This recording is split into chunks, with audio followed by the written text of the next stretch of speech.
இந்த பச்சைக்கும் முருகப்பெருமானுக்கு என்ன தொடர்பு? தைப்பூச தினத்தில் எந்த மந்திரத்தை சொல்லி முருகப்பெருமானை வழிபடணும் அப்படின்னு பார்த்தீங்கன்னா, ஆன்மீகத்துல எதற்காக காவடி நம்ம எடுத்துட்டு வரோம் அப்படின்னு பார்த்தோம்னா, தைப்பூச திருநாளில் முருகப்பெருமானை வழிபடுவதால் ஏற்படக்கூடிய நற்பலன்கள். நான் கந்த சஷ்டி விரதம் இருக்கல, பரவாயில்ல சார். நான் சஷ்டி கவசம் சொல்லல, பரவாயில்ல சார். நான் கடல்ல குளிக்கல சார், கடுமையான ஃபீவர், பரவாயில்ல. ஆனா பச்சை சேவை பாரு, வாழ்க்கையே மாறிடும் சொல்லுவாங்க. திருப்புகழ் பாட பாட முருகன் இறங்கி வருவான் அப்படிங்கிறது. தீராத பிரச்சனையெல்லாம் நான் சுமையாக சுமந்து கால்நடையாக பாத யாத்திரையாக முருகா முருகா என்று மனமுருகி முருகனை தேடி வரும். நீங்க உங்க குழந்தைகளுக்கு நல்ல சொத்து சம்பாதிக்கிறத விட முருகப்பெருமானுடைய பக்தராக நீங்க இருந்தீங்கன்னா உங்க சந்ததிக்கே நீட் தேர்வுல வெற்றி பெறணும் அப்படின்னா பச்சை நிற ஆடை கட்டுவதும் பச்சை சேவை சாவிப்பதும் முருகனை. பழனியில் இருக்கக்கூடிய முருகப்பெருமான் மீது பாடப்பட்டிருக்கக்கூடிய கந்த சஷ்டி கவசத்தை பாடலாம். எனக்கு வேலை கிடைக்கல முருகா, திருமண வைபவம் நடக்கவே இல்லை முருகா, எனக்கு ஒரு நல்ல உத்தியோகம் கிடைக்கணும், நல்ல குழந்தை பேர் வேணும், எனக்கு சொந்த வீடு வாசல் இல்லை முருகா அப்படின்னு. சாதாரண பொருளாதாரம் இல்லைங்க, தலைமுறைக்கும் நீங்க அதை சலிக்கவே முடியாத அந்த அளவிற்கான பொருளாதாரத்தை குவிக்கக்கூடிய வல்லமை முருகப்பெருமானுக்கு உண்டு. உள்ள முருகனையும் அவனுக்கு உகந்த பச்சை வண்ண ஆலயத்தினுடைய விரதத்தையும் கடைப்பிடிங்க. பிக்ஸு படிப்படியாக குறையும். நோய், கடன், வம்பு, வழக்கு அப்படின்னு சொல்லக்கூடிய எல்லா விஷயத்திலிருந்தும் விடுதலை ஆகணும்னா இந்த மந்திரத்தை சொல்லலாம். பால் காவடி, பன்னீர் காவடி, சந்தனக்காவடி, ஆறுமுகக்காவடி, அலங்காரக்காவடி, இளநீர் காவடி. முருகனை என்னைக்கு கும்பிட ஆரம்பிச்சோமோ பணத்திலையோ சாப்பாட்டிலையோ கௌரவத்திலையோ எதுலையும் குறைச்சல் இல்லாம முருகன் காப்பாத்திட்டு இருக்கிறாரு அப்படிங்கிறதுக்கு நானும் ஒரு சாட்சி அப்படிங்கிறது இதுல பதிவிடுறேன்.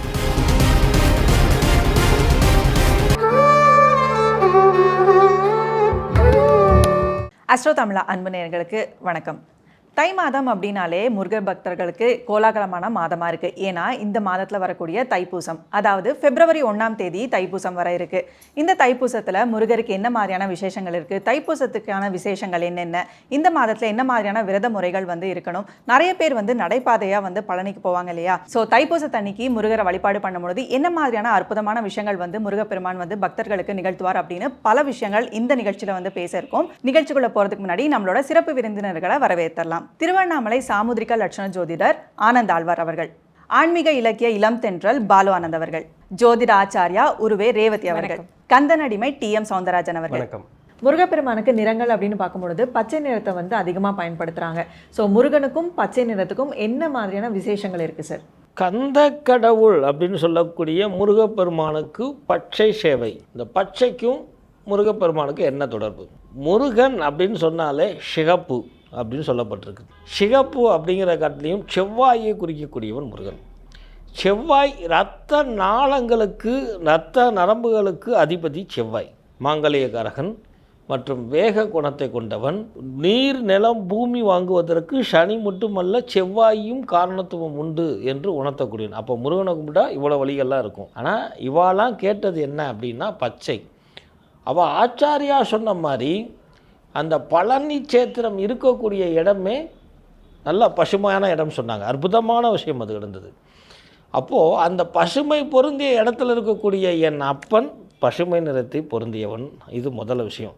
செவி வழி செய்தியாக அல்லாமல் நிகழ்காலத்தில் அணிவித்ததை ஒவ்வொருத்தரும் ஒவ்வொருடைய மெத்தடில் சொன்னாலும் யதார்த்த வாழ்க்கையை எடுத்து உரைப்பதே இந்த ஆனந்த் ஆழ்வாருடைய வேலை. பச்சை நரம்புகளுக்கு அதிபதி. இந்த பச்சை சேவை திருச்செந்தூரில் ரொம்ப விசேஷம். சார் நான் கந்த சஷ்டி விரதம் இருக்கல, பரவாயில்ல சார். நான் சஷ்டி கவசம் சொல்லலை, பரவாயில்ல சார். நான் கடலில் குளிக்கல சார், கடுமையான ஃபீவர், பரவாயில்ல. ஆனால் பச்சை சேவை பாரு, வாழ்க்கையே மாறிடும் சொல்லுவாங்க. இது இன்றும் திருச்செந்தூரில் சொல்லக்கூடிய விஷயம். அன்றைய தினம் மிகையாக ஒரு கூட்டம் வரும். பசுமை பொருந்தியவன் அப்படிங்கிற மட்டும் இல்லாமல் தன்னுடைய வாழ்வாதாரத்தை உயர்த்தக்கூடியவன். பச்சை அப்படிங்கிறது புதனை குறிக்கும். இந்த புதனாகப்பட்டவன் நம்மளுடைய முருகப்பெருமானுடைய தாயார் அங்கையர் கன்னி, ஆலவாய் கரசி, மதுரை ஆளும் மீனாட்சி புதனுக்கு உகந்தவள். அப்போது நீட் தேர்வில் வெற்றி பெறணும் அப்படின்னா பச்சை நிற ஆடை கட்டுவதும் பச்சை சேவை சாவிப்பதும் முருகனை நீட் தேர்வில் ஜெயிக்கலாம் அப்படிங்கிற அரிய பெரிய விஷயம். உங்கள் முன்னாடி சமர்ப்பிக்கக்கூடிய ஒவ்வொரு விஷயமும் நிகழ்காலத்தில் அணிவித்த உணவுகளை சமர்ப்பித்து கொண்டிருக்கிறேன். நிறைய பேர்த்துக்கு ஆட்டிசம் அப்படின்னு சொல்லி ஒரு நோய் இப்போ பரவி கொண்டு இருக்கிறத கேள்விப்பட்டிருப்போம் குழந்தைகளுக்கு. அதுக்கு நரம்புகள் சம்பந்தப்பட்டதே, புதன் நரம்பு சம்பந்தப்பட்ட அந்த புதனை கட்டுப்படுத்தக்கூடியவன் என் அப்பன் முருகன். ஸோ பச்சை சேவை சாத்துறது அல்லது முருகனுக்கு இந்த பச்சை ஆடைகளை உறுத்தி விரதம் இருப்பது, இந்த ஆட்டிசம் அப்படிங்கிறத ஒழிப்போம். நேயர்கள் அனைவரும் எப்படி நம்ம போலியோவை ஒழிச்சோமோ அந்த மாதிரி ஆட்டிசம் அப்படிங்கிறது ஒரு ஸ்லோ டெட். அந்த காலத்துலலாம் சொல்லுவாங்க, இன்னும் குழந்தை 6-8 வயசாச்சு பேசலையே அப்படின்னு, வரட்டும் அது ஸ்லோவாக வருது அப்படின்னு சொல்லுவாங்க. அதை தான் இப்போ ஆர்டிசம். மருத்துவர்களையோ மருத்துவ சார்ந்த விஷயங்களையோ குறை சொல்லுவதற்கு அல்ல, அதையும் என் அப்பன் குணப்படுத்தி கொண்டு இருக்கிறான் அப்படின்னு சொல்லுவார். புதன் நரம்புகளுக்கு அதிபதி. அதை விட கூடுதல் விஷயம் என்னென்னா, ஃபிக்ஸ் வரக்கூடியவங்களுக்கு, இந்த ஃபிக்ஸ் கண்ட்ரோல் பண்ண முடியல சார், ஃபிக்ஸுனால் பாதிக்கப்படுறேன்னு சொல்கிறவங்க தயவு கூர்ந்து இந்த நிகழ்வு வழியாக உள்ள முருகனையும் அவனுக்கு உகந்த பச்சை வண்ண ஆலயத்தினுடைய விரதத்தையும் கடைப்பிடிங்க. ஃபிக்ஸு படிப்படியாக குறையும். இதை நேருக்கு முன்னாடி அந்த பழனிமலை முருகன் மேலே ஆணையாக சொல்கிறேன். அப்போது பச்சை சேவை விரதம் இருந்தோம் வேட்டி கட்டணுங்கிற மட்டும் இல்லாமல் என்ன மாதிரி நோய்களெல்லாம் தீர்க்க வல்லது அப்படிங்கிறத நம்ம சேனலில் மட்டுமே அறிஞ்சிக்கக்கூடிய விஷயம்.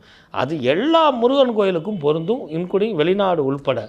ஆனால் இப்போது முருகனுக்கு ஒவ்வொரு சுவாமிகளுக்கும் ஒவ்வொரு சில வர்ணங்களை பூசிக்கொண்டிருந்தாலும் இந்த பச்சை வண்ணை ஆடையத்தை உடுத்தி கொண்டு போகும் பொழுது பசுமையான வாழ்க்கையும் பிறருடைய மனத்தை புண்படக்கூடாத தன்மையும் நரம்புகளில் முறுக்கேற்றமும். இந்த கூடுதல் விசேஷம் பழனிக்கு பாத யாத்திரையாகவோ அல்லது தைப்பூச நன்னாளில் கலந்துக்கிறதுக்காகவோ அல்லது சராசரியாக பழனிக்கு போகக்கூடிய அத்தனை பேரும், குறிப்பாக ஒரு குழந்தை மட்டும் பெற்று இன்னொரு குழந்தையை பல்வேறு காரணமாக தள்ளி கொண்டு போயிருக்க, தைராய்டு இருக்கலாம், வேலைக்கு போகலாம், பொருளாதார சூழ்நிலை இருக்கலாம், சகோதரத்த பாவம் சிறப்பு பெறாமல் தள்ளி போட்டு போகக்கூடிய அத்தனை பேரும் பச்சை உடை அணிந்து பழனிமலை முருகனை சேவிங்கள். அவன் பழனியில் கூட பானை இருக்குங்கிறத நினைவில் கொள்ளுங்கள்.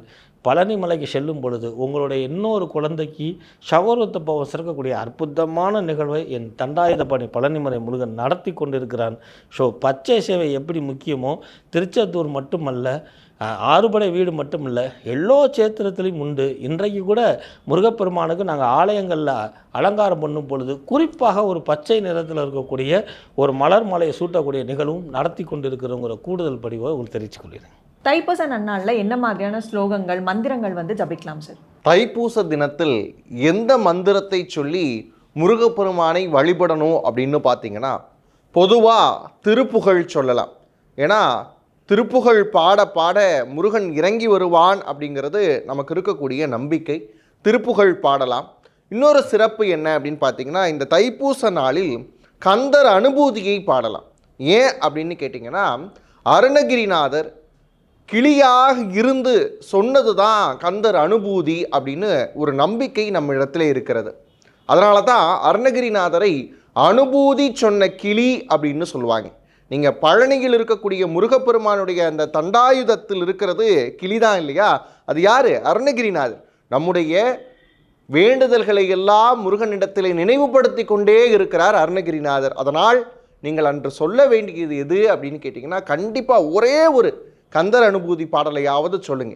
வானோ புனல் பார் கனல் மாருதமோ ஞானோ தயமோ நவின் நான் மறையோ யானோ மனமோ இணையாண்ட இடம்தானோ பொருளாவது சண்முகனே அப்படின்னு கேட்ட இந்த அனுபூதி பாடலை சொன்னீங்க அப்படின்னு சொன்னால் அருணகிரிநாதர் உங்களுடைய வேண்டுதலை முருகனிடத்திலே எடுத்துரைக்கக்கூடிய பாடலாக இந்த பாடல் இருக்கும்.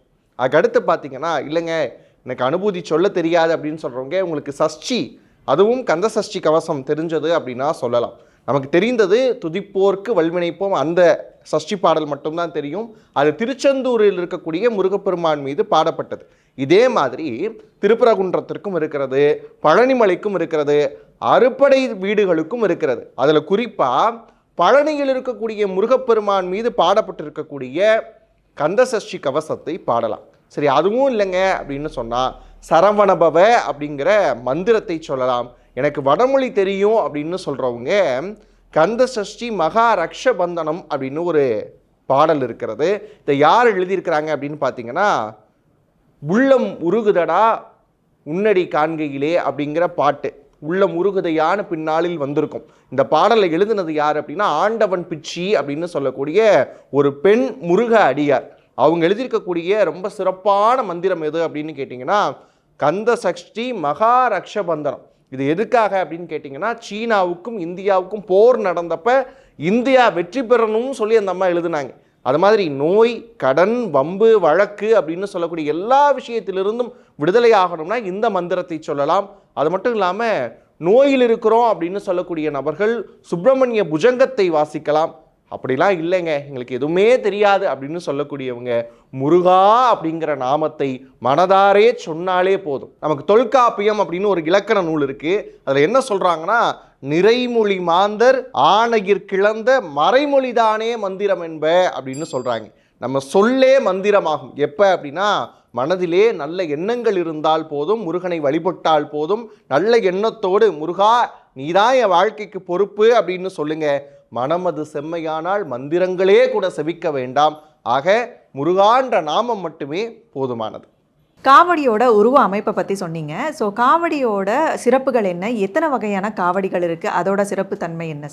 தைப்பூச முந்தன் சன்னதி தேடி சகல தேசத்தோர்களும் வந்து பெண்ணானும் கூடி காவடி எடுத்து பெருங்கூட்டங்கூட்டமாய் கூடி ஆடுவோர்களையும் எண்ணியே கணக்கு எடுக்கவுமாமோ இணையாளும் பழனியாண்டவனே அப்படின்னு சொல்லக்கூடிய பாடல். அதாவது அந்த கூட்டத்தை பார்த்து என்ன முடியுமா? கண் நிறைந்த இடமெல்லாம் காவடி ஆட்டமாக தான் இருக்கும். அப்படிப்பட்ட காவடி ஆட்டத்தினுடைய அர்த்தம் என்ன? ஆன்மீகத்தில் எதற்காக காவடி நம்ம எடுத்துட்டு வரோம் அப்படின்னு பார்த்தோம்னா, காவடியை எடுத்துட்டு வருவதனுடைய நோக்கம் நம்முடைய நேர்த்திக்கடனாக, என்னுடைய தீராத பிரச்சனையெல்லாம் நான் சுமையாக சுமந்து கால்நடையாக பாத யாத்திரையாக முருகா முருகா என்று மனமுருகி முருகனை தேடி வரும். ஒவ்வொரு நிமிடமும் சதா முருகனை நினைத்து நம்முடைய துன்பங்களை, துயரங்களை, கஷ்டங்களை அனைத்தையும் சுமந்து கொண்டு வந்து முருகனுடைய பாதத்தில் சமர்ப்பிக்கும் பொழுது முருகன் அதனை பரிபூரணமாக ஏற்றுக்கொள்வான். அப்போ முருகனுடைய பாதத்தில் நம்முடைய துன்பங்களை எல்லாம் நம்ம சமர்ப்பிக்கும் பொழுது அந்த வல்லவன் முருகப்பெருமான் அனைத்தையும் தவிடுபொடியாக்கி நம்முடைய வாழ்க்கையில் வளத்தையும் வளர்ச்சியையும் மகிழ்ச்சியையும் அள்ளி கொடுக்கக்கூடியவனாக இருக்கிறான்.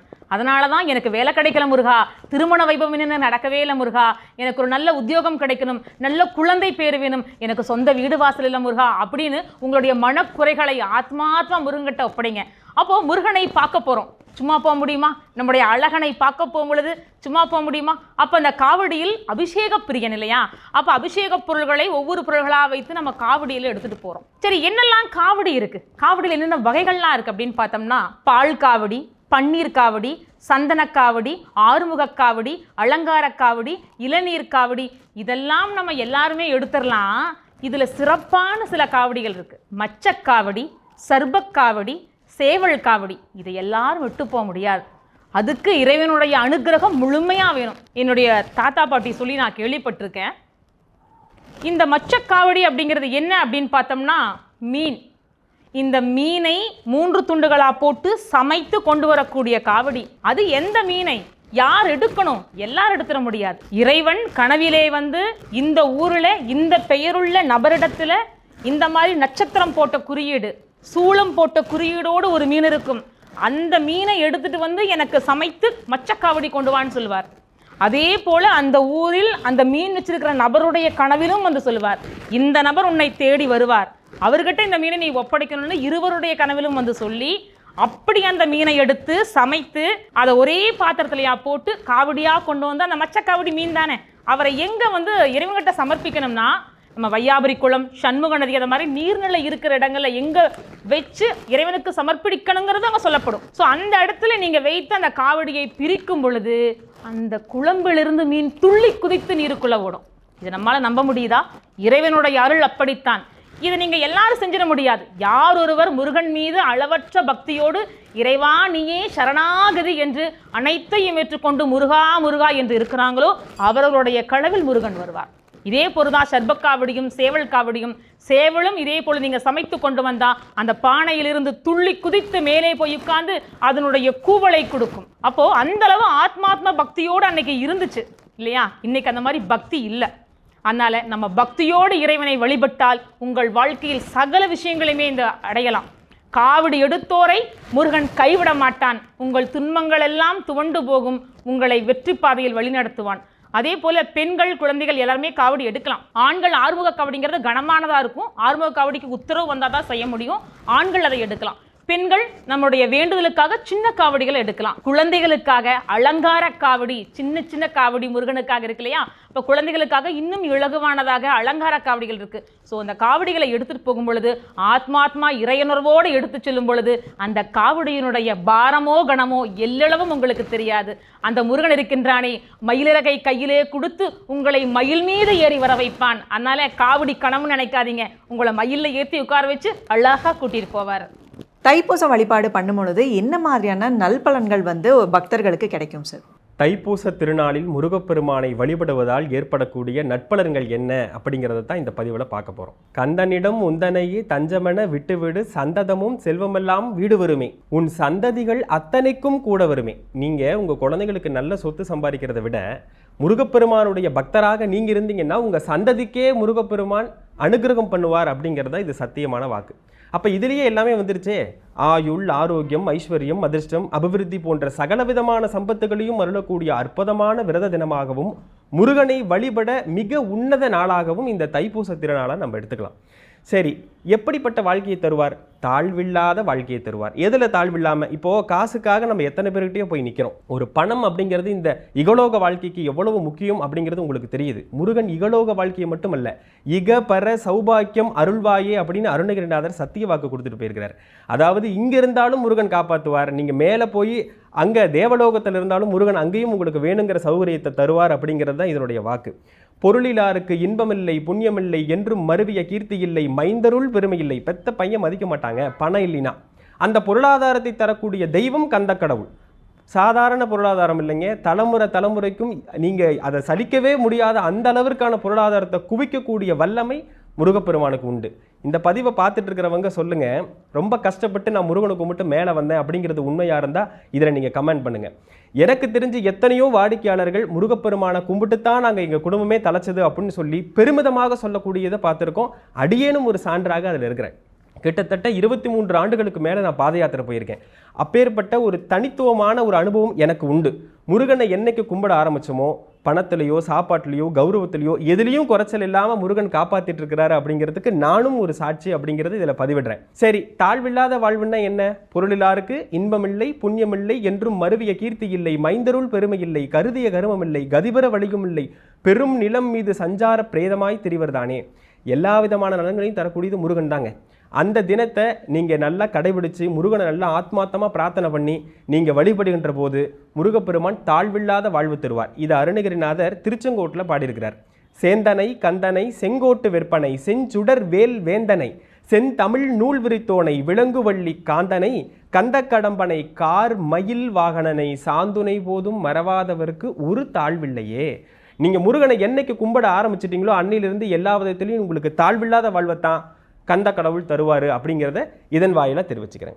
அனைவருக்கும் தைப்பூச திருநாள் நல்வாழ்த்துக்கள். ஸோ தொடர்ந்து இந்த மாதிரி இன்ட்ரெஸ்டிங்கான ஜோதிடம் மற்றும் ஆன்மீக ரீதியான விஷயங்களை பார்க்க நம்ம அஸ்ட்ரோ தமிழா சேனலை ஃபாலோ பண்ணிக்கோங்க.